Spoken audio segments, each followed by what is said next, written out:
Hi everyone, welcome to our channel. आज के video में हम देखने वाले हैं जैन 2022 का सीक्वेंस सीरीज का क्वेश्चन जो बेस्ड है मोनोटोन कन्वर्जेंस थ्योरम पे। तो चलिए शुरू करते हैं, इस क्वेश्चन का सॉल्यूशन देखते हैं। यहाँ पर xn और yn दो सीक्वेंसेस हमें गिवन हैं और उनके बारे में दे रखा है कि x1 is equal to 1, y1 is equal to 2, xn plus 1 कुछ इस तरीके से दे रखा है, yn प्लस 1 कुछ इस तरीके से दे रखा है। xn प्लस 1 को देख के हमें ये अंदाजा लगता है कि कुछ अरिथमेटिक मीन टाइप का लग रहा है दो नंबर्स के, और yn प्लस 1 को देख के अंदाजा लगता है कि ये ज्योमेट्रिक मीन टाइप का लग रहा है दो नंबर्स के। और कुछ स्टेटमेंट्स नीचे चार ऑप्शंस दे रखे हैं। xn is convergent but yn is not convergent, xn is not convergent, yn convergent, both are convergent but their limit have this strict inequality relation, both are convergent but their limits have this equality relation। Question के options को देख के हमें ये अंदाजा लगता है कि हमें xn और yn के कन्वर्जेंस की बात करनी है। अब xn और yn एक दूसरे पर कुछ डिपेंडेंट टाइप के हमें दिख रहे हैं, जहाँ पे ये कुछ अरिथमेटिक मीन टाइप का लग रहा है और ये कुछ ज्योमेट्रिक मीन का टाइप का लग रहा है। हमें थोड़ा सा अपना पर्सपेक्टिव ब्रॉडन आउट करना पड़ेगा जब हम क्वेश्चन देख रहे हैं। हमें दिखना चाहिए कि ये अरिथमेटिक मीन है दो नंबर्स का, हमें yn प्लस 1 दिखना चाहिए कि वो ज्योमेट्रिक मीन है। तो ये सब चीजें आप जितनी प्रैक्टिस करोगे उतना ज्यादा आसान हो जाएगा आपके लिए।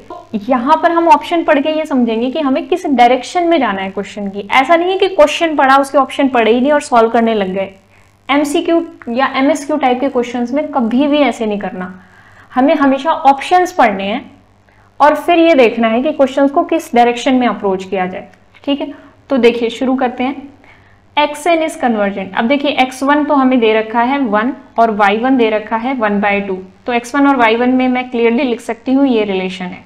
एक ऑब्जर्वेशन तो हमने ये ली। दूसरी ऑब्जर्वेशन हमारी हो सकती है am और gm की बात हमने की थी, तो am और gm की बात हो रही है, तो इसका मतलब हमें यहाँ पर am gm इनइक्वालिटी क्या हम यूज कर सकते हैं। पहले हम ये देखते हैं। am gm इनइक्वालिटी तब यूज होती है दो नंबर्स के लिए, a और b दो नंबर्स हैं, दोनों अगर पॉजिटिव नंबर हैं तो उनके लिए am gm इनइक्वालिटी यूज हो सकती है, या कहें कि नॉन नेगेटिव नंबर्स के लिए यूज हो सकती है। तो पहले ये ऑब्जर्व करो, क्या ये नॉन नेगेटिव नंबर्स हैं xn और yn? बिल्कुल हो जाएंगे, क्योंकि पहला term of the sequence xn का पॉजिटिव है, दूसरा term of the sequence xn का पॉजिटिव है। इन पे जो ऑपरेशंस लग रहे हैं वो इनको कहीं से भी नेगेटिव नहीं बनाएंगे, एंड दैट इज वाई हमें पता चलता है कि xn plus 1 yn plus 1 xn yn जो सीक्वेंसेस हैं उनमें हर एक टर्म क्या आएगी, नॉन नेगेटिव है। तो अगर xn और yn को दो नंबर्स की तरह देखें तो इस पे am gm इनइक्वालिटी हम कैसे लगाएंगे। am gm इनइक्वालिटी लगाने के लिए हमें क्या करना होगा, xn प्लस yn/2 यानी arithmetic mean of these two numbers is greater than equal to geometric mean of these two numbers which is under root of xn into yn। तो इससे हमें क्या बेनिफिट मिलेगा, इससे हमें क्लियर बेनिफिट मिल रहा है। देखिए ध्यान से, यहाँ पे दे रखा था कि xn प्लस 1 ये है, yn प्लस 1 ये है, तो इसका मतलब क्या हमें ये नहीं समझ में आ जाएगा कि xn प्लस 1 यानी कि ये xn plus 1 is greater than equal to yn plus 1, और ये बहुत ही ज्यादा बेनिफिशियल होने वाला है। शुरुआत में हमने अभी एक चीज लिखी थी, यहाँ पे हमने एक चीज लिखी थी x1 is greater than equal to y1, x1 is greater than equal to yn। ऊपर वाली चीज for all n belongs to natural hold कर जाएगी, क्योंकि am gn इनइक्वालिटी आप किसी भी टर्म ऑफ द सीक्वेंस पे लगा सकते हो। तो इन दोनों से हमें क्या समझ में आता है कि xn will be greater than equal to yn and this is true for all n belongs to natural. सबसे पहली ऑब्जर्वेशन तो हमारी ये हो गई, जिसको मैं फर्स्ट इक्वेशन नाम दे देती हूँ। अब हम आते हैं दूसरी चीज पे कि मोनोटोनिसिटी कैसे जज की जाए अब सीक्वेंसेस की। अब देखिए xn प्लस 1 माइनस xn अगर हम करें और वो ग्रेटर देन इक्वल टू 0 या less than equal to 0 in general आ जाए तो हम मोनोटोनिसिटी जज कर पाएंगे यहाँ से। तो xn प्लस 1 हमें ये दे रखा था, चलिए कर देते हैं इसको माइनस xn। ये क्या आ जाएगा, yn minus xn divided by 2। ये कंप्लीटली आ जाएगा, आप सॉल्व करके देखेंगे। अब आप जानते हैं फ्रॉम 1 xn बड़ा है yn छोटा है, मतलब छोटे में से बड़ा माइनस हो रहा है, तो ये लेस देन इक्वल टू हो जाएगा 0। तो xn plus 1 less than equal to xn हो जाएगा, और ये चीज for all n belongs to natural hold करेगी। क्या होल्ड करेगा, xn plus 1 is less than equal to xn for all n belongs to natural. Similarly अगर आप सॉल्व करेंगे yn प्लस 1 माइनस yn के लिए, तो आपको समझ में आएगा कि ये आएगा xn into yn minus yn। अब यहाँ से थोड़ा सा मुश्किल हो जाता है देखना, आपको स्क्वायर रूट में सॉल्व करना पड़ेगा। बट मैं एक बात आपको बता दूं कि आप स्क्वायर रूट में भी कर सकते हो, और अगर स्क्वायर रूट में करने का मन नहीं है तो हम इसका स्क्वायर लेके भी सॉल्व कर सकते हैं, दोनों के लिए सेम बात होगी। तो ये स्क्वायर लेंगे तो क्या हो जाएगा xn into y n minus y n का स्क्वायर, और वाई एन यहाँ से कॉमन आने पर आपको मिलेगा xn इंटू वाई एन अंदर।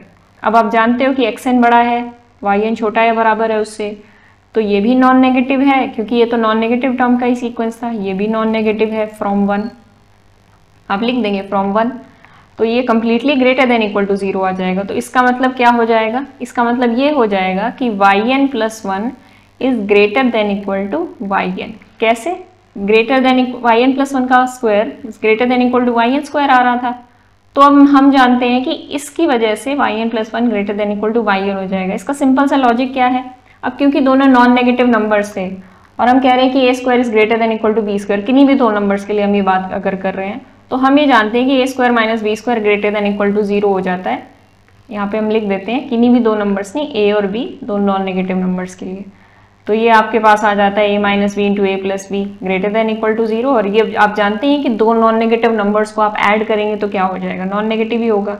तो अगर ये नॉन नेगेटिव है तो a माइनस बी को भी नॉन नेगेटिव होना चाहिए, तभी तो ये कंप्लीट नॉन नेगेटिव आएगा। तो a minus b will be non negative, यानी कि a greater than equal to b। ये बड़ी सिंपल सा एकदम मैथमेटिकल चीज़ थी जो आप स्कूल में करते थे, वो मैंने आपको एक्सप्लेन कर दी। तो अगर yn plus 1 greater than equal to yn square था तो yn plus 1 greater than equal to yn आ गया। अब यहाँ से आपको ये समझ में आता है कि yn जो सीक्वेंस हमारा है वो क्या है, मोनोटोनिकली इंक्रीजिंग टाइप का। और अभी xn प्लस 1 के लिए हमने जो रिलेशन पाया था उससे हमें पता चला था कि xn जो सीक्वेंस है वो क्या है, मोनोटोनिकली इंक्रीजिंग टाइप का, सॉरी मोनोटोनिकली डिक्रीजिंग टाइप का। तो अब देखिए यहाँ से yn आ चुका हमारा मोनोटोनिकली डिक्रीजिंग। आपने अभी एक चीज देखी थी y1 1/2 दे रखा था और x1 दे रखा था 1, तो आपने देखा था कि y1 is less than equal to x1 है, ठीक है, अच्छी बात थी। लेकिन y1 छोटा है 1/2, y1 था, आप जानते हो कि मोनोटोनिकली इंक्रीज हो रहा है, ठीक है। हम xn और yn के टर्म्स के बीच में अब रिलेशन निकालने जा रहे हैं ताकि हम बाउंडेडनेस को जज कर पाएं। ये सब काम क्यों हो रहा है, बाउंडेडनेस को देखने के लिए कि है कि नहीं बाउंडेड। तो यहाँ से y1 less than equal to y2 less than equal to y3 ये सब आता चला जाएगा, क्योंकि अब आप जानते हो कि yn एक मोनोटोनिकली इंक्रीजिंग टाइप का सीक्वेंस है। मान लीजिए चलते चलते yn less than equal to yn plus 1 ये जो भी आया yn तक ही आ गया मान लो, या चलो yn प्लस 1 तक ले लेते हैं, सबके लिए रिलेशन होल्ड कर ही रहा है। yn प्लस 1 और xn प्लस 1 में आप रिलेशन जानते थे, आपको यहाँ से अभी मिला था, मैंने इक्वेशन 1 नाम दिया था इसको, ध्यान से देखिए। xn और yn के बीच में ये रिलेशन था, या आप xn प्लस 1 yn प्लस 1 के बीच में भी बोल सकते थे कि क्या रिलेशन था, xn वाला जो था वो yn वाले से क्या था, बड़ा या बराबर।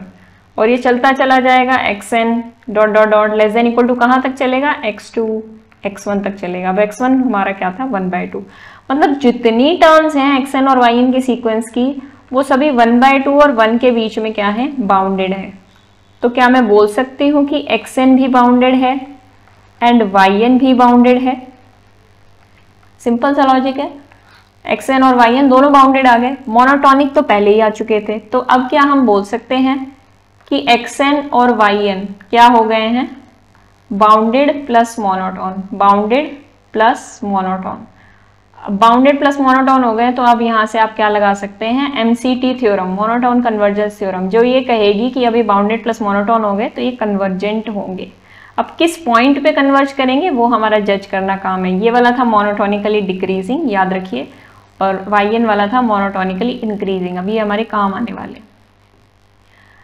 तो अब हम ये देखते हैं कि किस पॉइंट पे कन्वर्ज करते हैं, पर उससे पहले मैं आपको एक चीज बता दूं कि क्योंकि ये कन्वर्जेंट है तो इसका मतलब ए ऑप्शन कट जाएगा और बी ऑप्शन भी कट जाएगा। अब हमें बस ये देखना है कि कन्वर्जेंट तो हैं, लेकिन जिस पॉइंट पे कन्वर्जेंट हैं वो पॉइंट इक्वल हैं या ग्रेटर देन का रिलेशन होल्ड कर रहे हैं। तो सी करेक्ट है या डी करेक्ट है, उसके लिए हमें ये देखना पड़ेगा। तो मान लेते हैं कि xn वाला हमारा किस पे कन्वर्ज करता है, L1 पे, और y1 वाला L2 पे कन्वर्ज करता है। तो अगर हम ये मान के चलेंगे तो हम जानते हैं कि xn प्लस 1 क्या है हमारे पास, xn प्लस yn/2। इसी रिलेशन को अब मैं यूज करूंगी। यूज करने को मैं ये वाला भी कर सकती थी, घबराइए मत, अब ये वाला करके देखिएगा।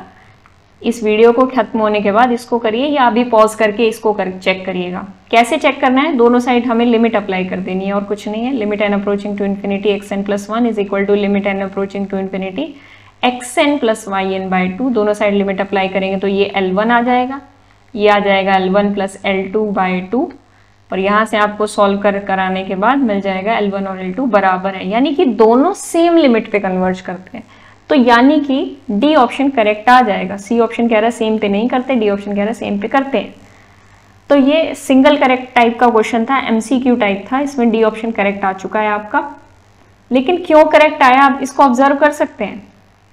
अभी मैंने आपको एक रिलेशन बताया था 1/2 less than equal to yn less than equal to y2 and चलता चला जाता है ये yn तक, yn प्लस 1 तक कोई ले जाना चाहे तो भी चल जाएगा बेचारा, less than equal to xn less than equal to dot dot dot dot x2 x1 और लास्ट में जाके 1 आया था। मैंने कहा था कि ये सीक्वेंस और ये सीक्वेंस दोनों 1/2 और 1 के बीच में बाउंडेड है, लेकिन एक मोनोटोनिकल इंक्रीज कर रहा था, एक डिक्रीज कर रहा था, तो फिर ये सेम लिमिट पे कैसे कन्वर्ज किए। असल में क्या हो रहा है यहाँ पे, ये वाला जो सीक्वेंस है मोनोटोनिकली इंक्रीज करते हुए और ये वाला सीक्वेंस मोनोटोनिकली डिक्रीज करते हुए एक बीच में ऐसा पॉइंट आता है जिस पर ये कन्वर्ज करते हैं और उस पॉइंट का नाम है L।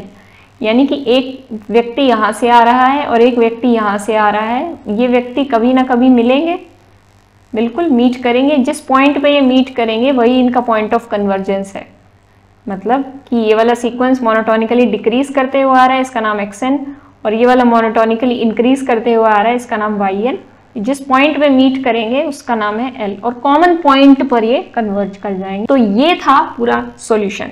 तो अगर आपको ये वीडियो पसंद आया हो तो प्लीज़ इसे लाइक कीजिए, अगर पसंद ना आया हो तो डिसलाइक कीजिए और कमेंट करके ज़रूर बताइए कि आपको कहीं कोई डाउट रह गया या आपका डाउट पूरी अच्छी तरीके से क्लियर हो गया। हम आपके रिव्यूज़ के लिए बेचैन हैं और फ्यूचर में अगर आप ऐसी और वीडियोस देखना चाहते हैं तो हमें प्लीज़ सपोर्ट कीजिए, इस वीडियो को अपने दोस्तों के साथ शेयर कीजिए और हमारे चैनल को सब्सक्राइब कीजिए और उस बेल आइकन को भी ज़रूर दबाइए ताकि आपको फ्यूचर में ऐसी और वीडियोस के नोटिफिकेशंस मिलते रहें। हमारे चैनल पे हम मोटिवेशनल कंटेंट भी डालते रहते हैं और मैं लाइव सेशंस भी करती रहती हूँ ताकि स्टूडेंट्स की हेल्प हो सके रिगार्डिंग एग्ज़ाम प्रिपरेशंस।